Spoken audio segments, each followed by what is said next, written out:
ಶ್ರೀ ಗಣಪತಿ ಶಾರದಾ ಗುರುಭ್ಯೋ ನಮಃ.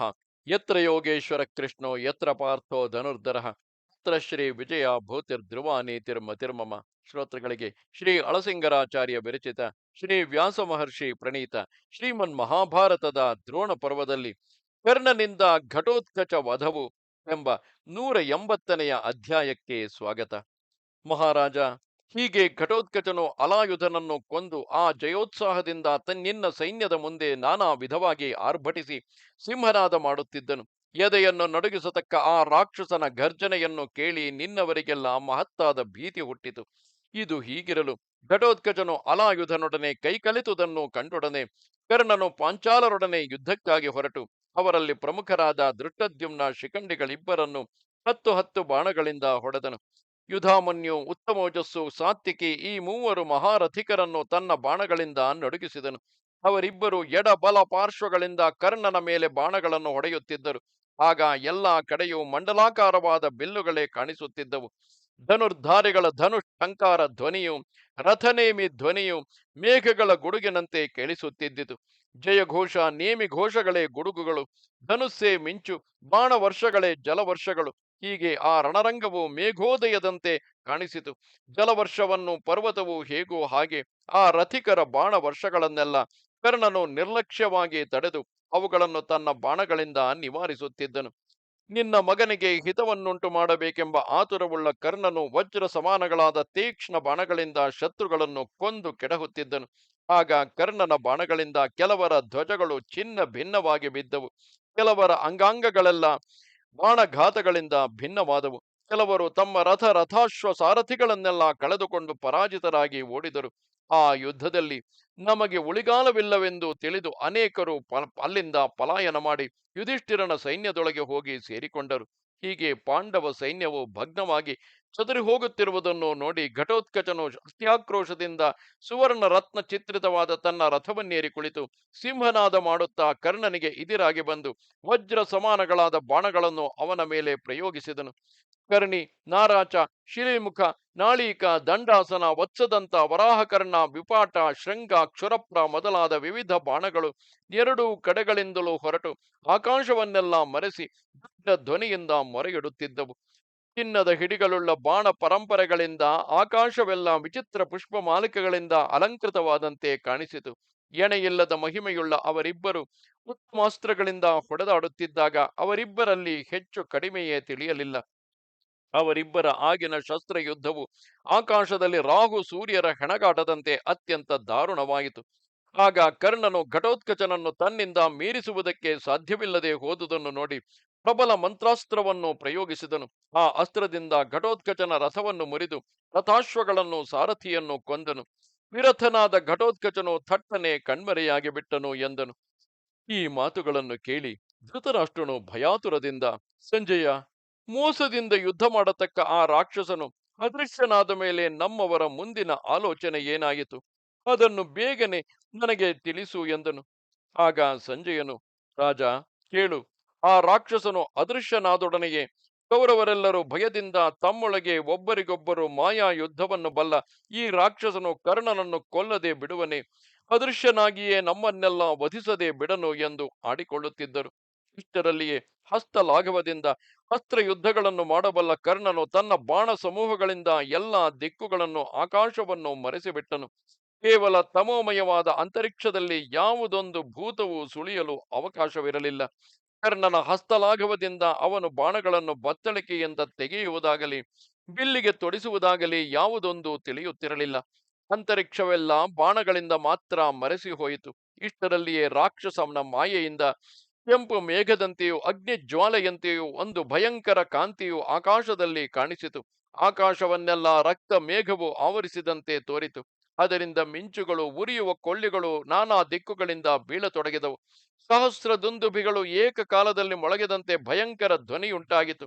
ಆಮೇಲೆ ಪರಂಪರೆಯಾಗಿ ಬಾಣ, ಶಕ್ತಿ, ವೃಷ್ಟಿ, ಪ್ರಾಸ, ಮುಸಲ, ಪರಶು, ಎಣ್ಣೆ ತೀಡಿದ ಕತ್ತಿಗಳು, ಉಕ್ಕಿನ ಕಟ್ಟುಳ್ಳ ಪರಿಘಗಳು, ವಿಚಿತ್ರ ಗದೆಗಳು, ಶೂಲಗಳು, ಚಿನ್ನದ ಪಟ್ಟೆಗಳುಳ್ಳ ದಂತಗಳು, ಶತಘ್ನಿಗಳು ಈ ಮುಂತಾದ ವಿವಿಧ ಆಯುಧಗಳು ನಾನಾ ಕಡೆಗಳಿಂದ ಬಂದು ಬೀಳುತ್ತಿದ್ದವು. ಆಮೇಲೆ ದೊಡ್ಡ ದೊಡ್ಡ ಕಲ್ಲು ಬಂಡೆಗಳು, ಸಾವಿರಾರು ವಜ್ರಾಶನಿಗಳು, ಚಕ್ರಗಳು 100 ಸಹಸ್ರಾಕ್ಷರಗಳು ಮೇಲೆ ಮೇಲೆ ಬೀಳಲಾರಂಭಿಸಿದವು. ಉರಿಯನ್ನು ಕಾರುತ್ತಾ ಬರುತ್ತಿರುವ ಈ ಮಾಯಾ ಪ್ರಯುಕ್ತಗಳಾದ ಶಕ್ತಿ, ಗದೆ, ಖಡ್ಗ ಮೊದಲಾದ ಆಯುಧಗಳ ವರ್ಷವನ್ನು ಅಡಗಿಸುವುದಕ್ಕಾಗಿ ಕರ್ಣನು ತನ್ನಿಂದಾದಷ್ಟು ಪ್ರಯತ್ನ ಮಾಡಿದನು. ಅವನಿಗೂ ಅದು ಸಾಧ್ಯವಾಗಲಿಲ್ಲ. ಬಾಣಗಳಿಂದ ಹತವಾದ ಕುದುರೆಗಳು, ವಜ್ರಾಹತಗಳಾದ ಆನೆಗಳು, ಶಿಲೆಗಳಿಂದ ಚೂರ್ಣ ಮಾಡಲ್ಪಟ್ಟ ಮಹಾರಥಗಳು ಕೆಳಗೆ ಬೀಳುತ್ತಿದ್ದ ಶಬ್ದವೇ ಅತಿ ಪ್ರಬಲವಾಗಿ ಕೇಳಿಸುತ್ತಿದ್ದಿತು. ಘಟೋತ್ಕಚನ ಈ ಮಾಯಾಸ್ತ್ರದಿಂದ ದುರ್ಯೋಧನನ ಸೈನ್ಯವೆಲ್ಲವೂ ಬಹಳ ಮಟ್ಟಿಗೆ ನಾಶ ಹೊಂದಿತು. ಅನೇಕ ಸೈನ್ಯಗಳು ದೈನ್ಯದಿಂದ ಕೂಗಿಡುತ್ತಿದ್ದವು. ಹಿಂದು ಮುಂದು ತೋರದೆ ಕೆಲವು ಸಿಕ್ಕಿದ ಕಡೆಗೆ ಓಡುತ್ತಿದ್ದವು. ಎಲ್ಲೆಲ್ಲಿಯೂ ಹಾಹಾಕಾರವೆದ್ದಿತು. ಕೆಲವು ಸೈನಿಕರು ಅಲ್ಲಲ್ಲಿಯೇ ಅಡಗಿಕೊಂಡರು. ಆದರೆ ನಮ್ಮಲ್ಲಿ ಕೆಲವು ವೀರರು ಕ್ಷತ್ರಿಯ ಧರ್ಮವನ್ನು ಬಲ್ಲ ಸಜ್ಜನರಾದುದರಿಂದ ಆಗಲೂ ಹಿಂತಿರುಗದೆ ಎದೆಗೊಟ್ಟು ನಿಂತರು. ಶಸ್ತ್ರವರ್ಷ ರೂಪವಾದ ಈ ಭಯಂಕರ ರಾಕ್ಷಸ ಮಾಯೆಯನ್ನು, ಅದರಿಂದ ತಂಡ ತಂಡವಾಗಿ ತಮ್ಮ ಸೈನ್ಯಗಳು ಸತ್ತು ಬೀಳುವುದನ್ನು ನೋಡಿ ನಿನ್ನ ಮಕ್ಕಳಿಗೆಲ್ಲ ಮಹತ್ತಾದ ಭಯ ಉಂಟಾಯಿತು. ಇದಲ್ಲದೆ ಬೆಂಕಿಯುರಿಯಂತೆ ಜ್ವಲಿಸುವ ನಾಲಗೆಗಳನ್ನು ನೀಡಿ ಭಯಂಕರ ಧ್ವನಿಯಿಂದ ಊಳಿಡುತ್ತಿರುವ ನರಿಗಳು ಅಲ್ಲಲ್ಲಿ ನೂರಾರು ಸಂಖ್ಯೆಯಿಂದ ಕಾಣಿಸಿಕೊಂಡವು. ಭಯಂಕರ ಧ್ವನಿಯಿಂದ ಆರ್ಭಟಿಸುತ್ತಿರುವ ರಾಕ್ಷಸ ಗಣಗಳು ನಿನ್ನ ಸೈನ್ಯದ ಸುತ್ತಲೂ ಆವರಿಸಿಕೊಂಡವು. ಆ ರಾಕ್ಷಸರಿಗೂ ಉರಿಯುವ ನಾಲಗೆ, ಹರಿತವಾದ ಕೋರೆ ದಾಂಡೆಗಳು, ಪರ್ವತಾಕಾರವಾದ ದೊಡ್ಡ ಮೈ. ಅವರು ಶಕ್ತ್ಯಾಯುಧಗಳನ್ನು ಕೈಯಲ್ಲಿ ಹಿಡಿದು ಆಕಾಶದಿಂದ ಮೇಘಗಳು ಮಳೆಯನ್ನು ಕರೆಯುವಂತೆ ಆಯುಧಗಳನ್ನು ವರ್ಷಿಸಿದರು. ಶಕ್ತಿ, ಶೂಲ, ಗದೆ, ಪರಿಘ, ವಜ್ರ, ಪಿನಾಕ, ಶತಘ್ನಿ, ಚಕ್ರಗಳೇ ಮೊದಲಾದ ಆಯುಧ ವರ್ಷಗಳಿಂದ ಅನೇಕ ಯೋಧರು ಸತ್ತು ಬಿದ್ದರು. ಮುಸುಂಡಿಗಳು, ಕಲ್ಲುಗಳು, ದಂಡಗಳು, ಉಕ್ಕಿನ ಕಟ್ಟುಳ್ಳ ದೊಡ್ಡ ದೊಡ್ಡ ಶತಘ್ನಿಗಳು ಇವುಗಳನ್ನು ಬೀಸಿ ನಿನ್ನ ಸೈನ್ಯಗಳನ್ನೆಲ್ಲ ಅವರು ಕೊಲ್ಲುತ್ತಿದ್ದಾಗ ನಿನ್ನ ಸಮಸ್ತ ಸೈನ್ಯಕ್ಕೂ ಮೂರ್ಛೆ ಬಂದಂತಾಯಿತು. ಅನೇಕರು ತಲೆಮುರಿದು ಬಿದ್ದರು. ಅನೇಕರಿಗೆ ಮೈ ನರಗಳೆಲ್ಲ ಹೊರಕ್ಕೆ ಕಿತ್ತುಕೊಂಡವು. ಹಲವರಿಗೆ ಶರೀರ ಅವಯವಗಳು ತುಂಡಾಗಿ ಬಿದ್ದವು. ಆನೆಗಳು, ಕುದುರೆಗಳು ಇವೆಲ್ಲ ಅಸಂಖ್ಯಾತವಾಗಿ ಸತ್ತು ಬಿದ್ದವು. ಭಯದಿಂದ ಕೈಮುಗಿದು ಬೇಡಿಕೊಂಡರೂ ಬಿಡದೆ ರಾಕ್ಷಸರು ಕೊಲ್ಲುತ್ತಿದ್ದರು.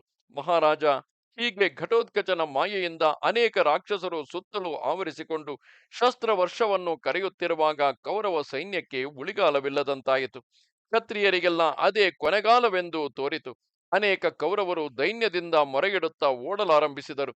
ಕೆಲವರು ಅಲ್ಲಲ್ಲಿ ನಿಂತು, ಓ ಕೌರವರೇ, ಓಡಿ ಹೋಗಿರಿ, ಇನ್ನು ನಾವು ಉಳಿಯುವ ಹಾಗಿಲ್ಲ, ಪಾಂಡವರಿಗಾಗಿ ಇಂದ್ರಾದಿ ದೇವತೆಗಳೇ ಬಂದು ನಮ್ಮನ್ನು ಕೊಲ್ಲುವಂತಿದೆ ಎಂದು ಕೂಗಿಡುತ್ತಿದ್ದರು.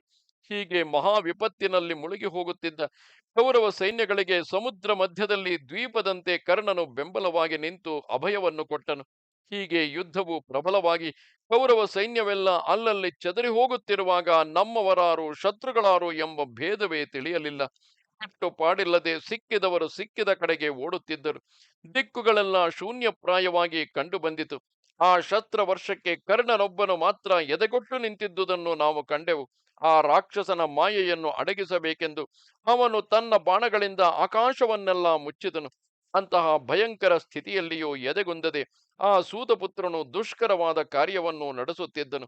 ಕರ್ಣನ ಈ ಧೈರ್ಯವನ್ನು ನೋಡಿ ಸೈಂಧವರು, ಬಾಹ್ಲೀಕರು ಮುಂದೇನಾಗುವುದೋ ಎಂದು ಭಯದಿಂದ ತತ್ತಳಿಸುತ್ತಿದ್ದರು. ಕರ್ಣನು ಆ ಸ್ಥಿತಿಯಲ್ಲಿಯೂ ಎದೆಗೆಡದೆ ಎದುರಿಸಿ ನಿಂತ ಸಾಹಸವನ್ನು ಅವರು ಕೊಂಡಾಡುತ್ತಿದ್ದರು. ರಾಕ್ಷಸನಿಗೆ ಜಯವೆಂಬ ನಂಬಿಕೆಯು ಅವರಿಗೆ ಪೂರ್ಣವಾಗಿದ್ದಿತು. ಅಷ್ಟರಲ್ಲಿ ಘಟೋತ್ಕಚನು ಚಕ್ರಗಳಿಂದ ಕೂಡಿದ ಒಂದು ದೊಡ್ಡ ಶತಘ್ನಿಯನ್ನು ಕರ್ಣನ ಮೇಲೆ ಪ್ರಯೋಗಿಸಿದನು. ಅದರಿಂದ ಕರ್ಣನ 4 ರಥಾಶ್ವಗಳು ಹಲ್ಲು ಮುರಿದು ಕಣ್ಣು ನಾಲಗೆಗಳು ಹೊರಬಿದ್ದು ಆ ಕುದುರೆಗಳು ಮಂಡಿಯನ್ನೂರಿ ಕೆಳಗೆ ಬಿದ್ದು ಪ್ರಾಣವನ್ನು ಬಿಟ್ಟವು. ಒಡನೆಯೇ ಕರ್ಣನು ತನ್ನ ರಥದಿಂದ ಕೆಳಕ್ಕೆ ಹಾರಿಬಿಟ್ಟನು. ತನ್ನ ದಿವ್ಯಾಸ್ತ್ರಗಳೆಲ್ಲ ರಾಕ್ಷಸ ಮಾಯೆಯಿಂದ ಭಗ್ನವಾಗಿ ಕೌರವರೆಲ್ಲರೂ ತನ್ನನ್ನು ಕೈಬಿಟ್ಟು ಓಡಿ ಹೋದಾಗಲೂ ಆ ಕರ್ಣನು ಸ್ವಲ್ಪವಾದರೂ ಹೆದರದೆ ಆ ಕಾಲಕ್ಕೆ ತನಗೆ ಉಚಿತ ಕಾರ್ಯವೇನೆಂದು ಯೋಚಿಸುತ್ತಿದ್ದನು. ಇಷ್ಟರಲ್ಲಿಯೇ ಕೆಲವು ಕೌರವ ಪ್ರಧಾನರು ಕರ್ಣನನ್ನು ಕುರಿತು, ಅಂಗರಾಜ, ನಮ್ಮ ಸೈನ್ಯಗಳೆಲ್ಲ ಅಪರಿಮಿತವಾಗಿ ಸಾಯುತ್ತಿರುವವು. ನೀನು ನಿನ್ನಲ್ಲಿ ಇಟ್ಟುಕೊಂಡಿರುವ ಶಕ್ತ್ಯಾಯುಧದಿಂದ ಈ ರಾಕ್ಷಸನನ್ನು ಈಗಲೇ ಕೊಂದು ಬಿಡು, ಇಲ್ಲದಿದ್ದರೆ ನಮಗೆ ಉಳಿಗಾಲವಿಲ್ಲ. ಭೀಮಾರ್ಜುನರಿಂದಲೂ ನಮಗೆ ಅಷ್ಟೇನು ಭಯವಿಲ್ಲ. ಅವರು ಇಷ್ಟನ್ನೇನು ಮಾಡಲಾರರು. ಆದುದರಿಂದ ನಮ್ಮನ್ನೆಲ್ಲ ಕೊಲೆ ಮಾಡುತ್ತಿರುವ ಈ ಪಾಪಿ ರಾಕ್ಷಸನನ್ನು ಈ ರಾತ್ರಿಯಲ್ಲಿಯೇ ಕೊಂದು ಬಿಡು. ಈಗಿನ ಭಯಂಕರ ಯುದ್ಧದಿಂದ ತಲೆ ತಪ್ಪಿಸಿಕೊಂಡರೆ ಮುಂದೆ ಪಾರ್ಥರನ್ನು ಅವರ ಸೈನ್ಯಗಳನ್ನು ಎದುರಿಸಬಹುದು. ಕರ್ಣ, ನೀನು ನಿನಗೆ ಇಂದ್ರನಿಂದ ಲಭಿಸಿರುವ ಶಕ್ತ್ಯಾಯುಧದಿಂದ ಮೊದಲು ಈ ಭಯಂಕರ ರಾಕ್ಷಸನನ್ನು ತೀರಿಸಿಬಿಡು. ಈ ರಾಕ್ಷಸನ ಕೊಲೆಯಿಂದ ಈ ರಾತ್ರಿಯೊಳಗಾಗಿಯೇ ಕೌರವರೆಲ್ಲರೂ ಸಾಯದಂತೆ ತಪ್ಪಿಸು ಎಂದರು. ಅತ್ತಲಾಗಿ ಆ ರಾಕ್ಷಸನ ಕೊಲೆಯೊಂದು ಕೌರವ ಸೈನ್ಯವು ಭಯದಿಂದ ಓಡುತ್ತಿರುವುದೊಂದು, ಇನ್ನೊಂದು ಕಡೆ ಕೌರವರೆಲ್ಲರೂ ಇಂದ್ರದತ್ತವಾದ ಶಕ್ತಿಯನ್ನು ಪ್ರಯೋಗಿಸುವಂತೆ ತನ್ನ ಮುಂದೆ ಕೂಗಿಡುತ್ತಿರುವುದೊಂದು.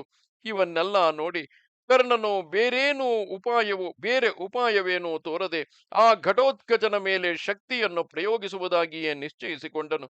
ಕೋಪಗೊಂಡ ಸಿಂಹದಂತೆ ಅವನು ಆಕೃಷ್ಟನಾಗಿ ಆ ಯುದ್ಧದಲ್ಲಿ ತನ್ನ ಸೈನ್ಯಕ್ಕಾದ ಪರಾಭವವನ್ನು ಸಹಿಸಲಾರದೆ ಘಟೋತ್ಕಚನನ್ನು ಆಗಲೇ ವಧಿಸಬೇಕೆಂದು ನಿಶ್ಚಯಿಸಿ ವೈಜಯಂತಿ ಎಂಬ ಹೆಸರುಳ್ಳ ಇಂದ್ರದತ್ತವಾದ ಶಕ್ತಿಯನ್ನು ಕೈಗೆತ್ತಿಕೊಂಡನು. ಓ ಮಹಾರಾಜ, ಯಾವ ಶಕ್ತಿಯನ್ನು ಕರ್ಣನು ಅರ್ಜುನನ ವಧಕ್ಕಾಗಿಯೇ ಅನೇಕ ವರ್ಷಗಳಿಂದ ಕಾಪಾಡಿ ಇಟ್ಟಿದ್ದನು, ಯಾವುದನ್ನು ಅವನು ಇಂದ್ರನಿಂದ ತನ್ನ ಕರ್ಣ ಕುಂಡಲಗಳಿಗೆ ಬದಲಾಗಿ ಪಡೆದನು, ಅಂತಹ ಶಕ್ತಿಯನ್ನು ಕರ್ಣನು ಕೈಗೆತ್ತಿಕೊಂಡನು. ಆ ಶಕ್ತಿಯು ಅಗ್ನಿ ಜ್ವಾಲೆಯಿಂದ ಲೋಕವನ್ನೆಲ್ಲ ನುಂಗಿ ಬಿಡುವಂತಿರುವುದು, ಪಾಶಗಳಿಂದ ಬಿಗಿಯಲ್ಪಟ್ಟಿರುವುದು, ಅಂತಕನ ನಾಲಗೆಯಂತೆ ಭಯಂಕರವಾಗಿರುವುದು, ಮೃತ್ಯು ದೇವತೆಯ ಸಹೋದರಿಯಂತೆಯೂ ಉರಿಯುವ ಆಕಾಶದ ಕೊಳ್ಳಿಯಂತೆಯೂ ಇರುವ ಆ ಶಕ್ತಿಯನ್ನು ಕರ್ಣನು ಕೈಗೆತ್ತಿಕೊಂಡಾಗ, ಕೈಯಿಂದ ಎತ್ತಿದಾಗ ಜ್ವಲಿಸುತ್ತಿರುವ ಆ ಆಯುಧವನ್ನು ಕಂಡಾಗಲೇ ಘಟೋತ್ಕಚನ ಎದೆಯು ನಡುಗಿತು. ಒಡನೆಯೇ ಅವನು ಇಲ್ಲಿದ್ದರೆ ತನಗೆ ಉಳಿಗಾಲವಿಲ್ಲವೆಂದು ನಿಶ್ಚಯಿಸಿ ವಿಂಧ್ಯ ಪರ್ವತಕ್ಕೆ ಸಮಾನವಾದ ಆಕಾರವನ್ನು ತಾಳಿ ಓಡುವುದಕ್ಕೆ ಆರಂಭಿಸಿದನು. ಕರ್ಣನ ಕೈಯಲ್ಲಿದ್ದ ಆ ಶಕ್ತಿಯನ್ನು ಕಂಡು ಭೂಮ್ಯಾಂತರಿಕ್ಷದಲ್ಲಿರುವ ಭೂತಗಳೆಲ್ಲವೂ ಹಾಹಾಕಾರ ಮಾಡಿದವು. ದೊಡ್ಡ ಬಿರುಗಾಳಿಯು ಬೀಸಿತು. ಭಯಂಕರವಾದ ಸಿಡಿಲು ಆಕಾಶದಿಂದ ನೆಲಕ್ಕೆ ಬಡಿದಂತಾಯಿತು. ಆ ಶಕ್ತಿಯು ರಾಕ್ಷಸ ಮಾಯೆಯನ್ನೆಲ್ಲ ಭಂಗಿಸಿ ನೆಟ್ಟಗೆ ಬಂದು ಘಟೋತ್ಕಚನ ಎದೆಗೆ ತಾಗಿ ಅವನ ಹೃದಯವನ್ನು ಭೇದಿಸಿತು. ತಿರುಗಿ ದೊಡ್ಡ ಜ್ವಾಲೆಯೊಡನೆ ಅಂತರಿಕ್ಷ ಮಾರ್ಗವಾಗಿ ಹೊರಟು ನಕ್ಷತ್ರಗಳ ನಡುವೆ ಅದೃಶ್ಯವಾಯಿತು. ಓ ಮಹಾರಾಜ, ಆಗ ಆ ಶಕ್ತಿಯ ಪ್ರಭಾವದಿಂದ ಹೊರಟ ದಿವ್ಯ ನಾಗ ಮಾನುಷ್ಯಾದಿ ಅಸ್ತ್ರ ಸಮೂಹಗಳಿಂದ ಭೇದಿಸಲ್ಪಟ್ಟ ದೇಹವುಳ್ಳವನಾಗಿ ಘಟೋತ್ಕಚನು ಭೈರವ ಧ್ವನಿಯಿಂದ ಕೂಗುತ್ತಾ ಪ್ರಾಣಗಳನ್ನು ತೊರೆದನು. ಘಟೋತ್ಕಚನು ಆ ಶಕ್ತಿಯಿಂದ ಮೈಮುರಿದು ಬಿದ್ದ ಮೇಲೆಯೂ ತನ್ನ ಶತ್ರುಗಳ ನಾಶಕ್ಕಾಗಿ ಇನ್ನೂ ವಿಚಿತ್ರವೂ ಆಶ್ಚರ್ಯಕರವೂ ಆದ ರೂಪಗಳನ್ನು ತೋರಿಸುತ್ತಾ ಸರ್ಪದಂತೆಯೂ ಮೇಘದಂತೆಯೂ ಕಾಣಿಸಿದನು. ಆ ಶಕ್ತಿಯಿಂದ ತಾಡಿತನಾದ ಮೇಲೆ ಅವನು ಮೇಲೆ ಹಾರಿ ಅಂತರಿಕ್ಷದಿಂದ ಗತಪ್ರಾಣನಾಗಿ ಬಿದ್ದನು. ಅವನ ಶರೀರವು ನಿಶ್ಚೇಷ್ಟವಾಯಿತು, ನಾಲಗೆಯು ಕಿತ್ತು ಹೋಯಿತು. ಅವನು ಕಾಲು ಮೇಲಾಗಿ ತಲೆ ಕೆಳಗಾಗಿ ಅಂತರಿಕ್ಷದಿಂದ ಮಹತ್ತಾದ ಭೂತಾಕಾರದೊಡನೆ ನೆಲಕ್ಕೆ ಬಿದ್ದನು. ರಾಜ, ಭಯಂಕರ ಕಾಯವುಳ್ಳ ಆ ಘಟೋತ್ಕಚನು ತಾನು ಸತ್ತ ಮೇಲೆಯೂ ಪಾಂಡವರಿಗೆ ಹಿತವನ್ನು ಉಂಟು ಮಾಡಬೇಕೆಂಬ ಉದ್ದೇಶದಿಂದಲೇ ಹಾಗೆ ತನ್ನ ಆಕಾರವನ್ನು ಮಿತಿಮೀರಿದ ಪ್ರಮಾಣಕ್ಕೆ ದೊಡ್ಡದಾಗಿಸಿ ನಿನ್ನ ಸೈನ್ಯದಲ್ಲಿ ಅಕ್ಷೌಹಿಣಿಯಷ್ಟು ಸೈನ್ಯವು ತನ್ನ ದೇಹದ ಕೆಳಗೆ ಸಿಕ್ಕಿ ಸಾಯುವಂತೆ ಕೆಳಕ್ಕೆ ಬಿದ್ದನು. ಘಟೋತ್ಕಚನ ಮಾಯೆಯೆಲ್ಲವೂ ಭಗ್ನವಾಗಿ ಆ ರಾಕ್ಷಸನು ಹತನಾದುದನ್ನು ನೋಡಿ ಕೌರವರೆಲ್ಲರೂ ಸಂತೋಷದಿಂದ ದೊಡ್ಡ ಸಿಂಹನಾದಗಳನ್ನು ಮಾಡಿದರು. ಭೇರಿ, ಶಂಖ, ಮುರಜ ಮೊದಲಾದ ವಾದ್ಯಗಳು ಮೊಳಗಿದವು. ವೃತ್ರ ವಧವಾದ ಮೇಲೆ ಇಂದ್ರನು ದೇವತೆಗಳಿಂದ ಪೂಜಿಸಲ್ಪಡುವಂತೆ ಕರ್ಣನು ಕುರುಗಳಿಂದ ಪೂಜಿಸಲ್ಪಡುತ್ತಾ ನಿನ್ನ ಮಗನ ರಥವನ್ನೇರಿ ಸಂತೋಷದಿಂದ ತನ್ನ ಸೈನ್ಯವಿದ್ದ ಕಡೆಗೆ ಹೊರಟು ಹೋದನು. ಇದು 180ನೆಯ ಅಧ್ಯಾಯವು.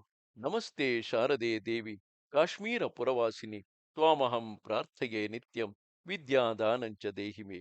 ನಮಸ್ಕಾರ.